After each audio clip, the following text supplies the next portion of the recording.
Hello guys, so Lolo, this is for Taurus. Okay, Taurus, welcome dito sa aking channel. Kapalaran 888, welcome. Alamin natin Taurus kung anong message, vibration, gabay, energy para sa inyong lahat. So, this is for the second half. Okay, second half ng August. So, this is for the second half. 2 weeks siya. Okay, tingnan natin. Okay, wait lang, wait. Okay, so this is for Taurus.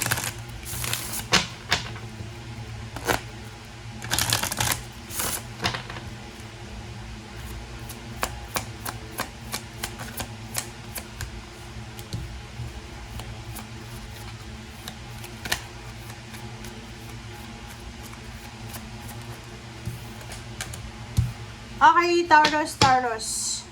Persecution, inquisition, transportation.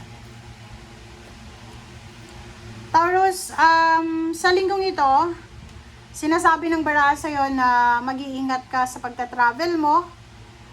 Lalo kung international travel to siya, guys. Okay? So, mag-iingat ka, Taurus, sa paghawak ng mga bagahe ng kung kani-kanino. Okay? Kung first timer mong pumunta ng ibang bansa, or first time mong umuwi ng Pilipinas, or mag-travel, kahit anong klase ng transportation, mag-iingat ka doon sa mga katabi mo na sasabihin sa'yo, uy, hawakan mo nga to kasi mag-CCR ako, ganyan, ganito. Wag na wag mong hahawakan, okay? Kasi hindi yan, hindi pwede na hawakan yan, okay? Wala kang dapat hawakan kundi yung sarili mo lang na mga gamit. Okay? Mag-iingat ka kasi pwede kang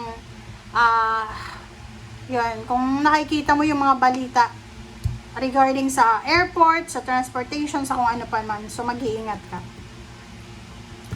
Okay, so kung ikaw din ay nagda-drive, kung nagda-drive ka ng sasakyan, motor or sasakyan, truck or taxi or kano man ang dinadrive mo, you need to be careful. Okay, mag-iingat tayo. Mag-iingat tayo, Taurus, kasi lalo kung nasa ang lugar ka ba na medyo aggressive yung mga tao, mga drivers, mag-ingat ka, umiwas ka sa mga road rage na ganyan. Okay?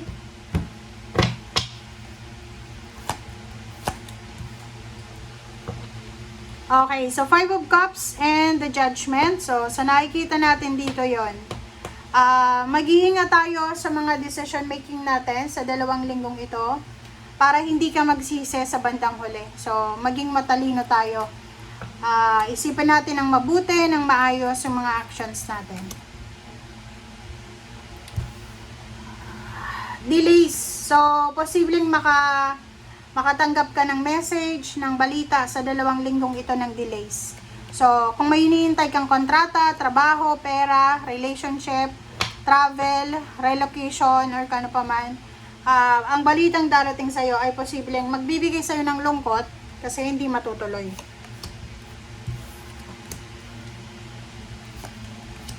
Ay, sorry ba? Okay. So, yun. So, sa nakikita ko sa'yo dito, sinasabi ng barahan na yung posibleng nag-a-apply ka siguro from your past company or sa dati mong pinagtatrabahuhan. So, pwedeng you're waiting for the contract signing. You're expecting na ngayong linggo, 2 linggo, ganyan. And, ang nangyari, posibleng hindi siya matuloy. So, posibleng mahang, kung ano man yan. Bakit ganun? Okay?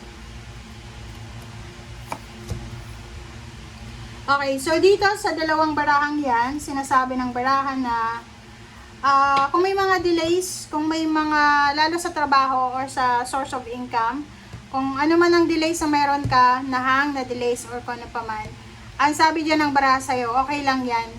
Okay lang yan. Kasi pwede mo naman na subukan na gawin yung alternatibo. Kumbaga, may mga ibang paraan pa daw para makuha mo yung gusto mo.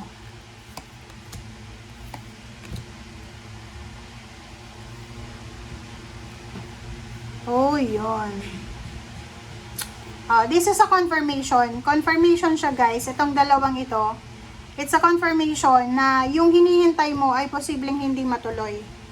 At dahil dyan, magiging sobrang impatient ka, magagalit ka, and yun, magiging aborito ka.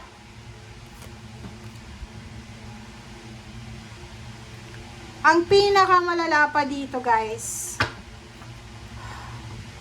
kung ano man tong hinihintay mo talaga, posibleng hindi matuloy talaga siya, ma-delay hanggang sa hindi na matuloy. Parang ganun. What happened, Bella?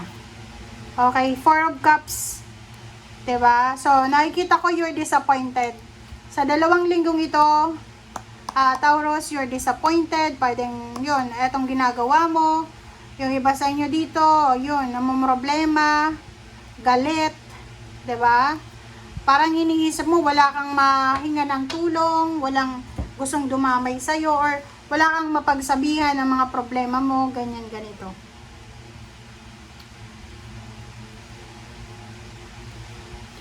Makakaramdam ka ng mga panghihinayang regarding sa pera. Kasi, siguro, for the past few months or years, sabihin natin, marami ka sigurong nahawakan na pera.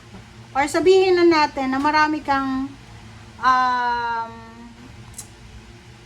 may trabaho ka, kumbaga may nahawakan kang pera, pero siguro hindi mo masyadong na-manage ng maayos, kaya ngayon babalik na naman yung problema mo sa salapi. And yung mga direksyon na tinatahak mo without thinking, yan ang posibleng pagsisisihan mo. May mga may mga past decision ka na pagsisisihan mo talaga, kasi mali yung decision mo. So, yung hangman mo na yan, yung mga delays, yung mga restrictions, stagnation, siya yung magdadala sa'yo ng sobrang stress sa 2 linggong ito. Pero wala kang magagawa kasi sabi ng baraha dyan, ang kailangan mo daw is maghintay lang.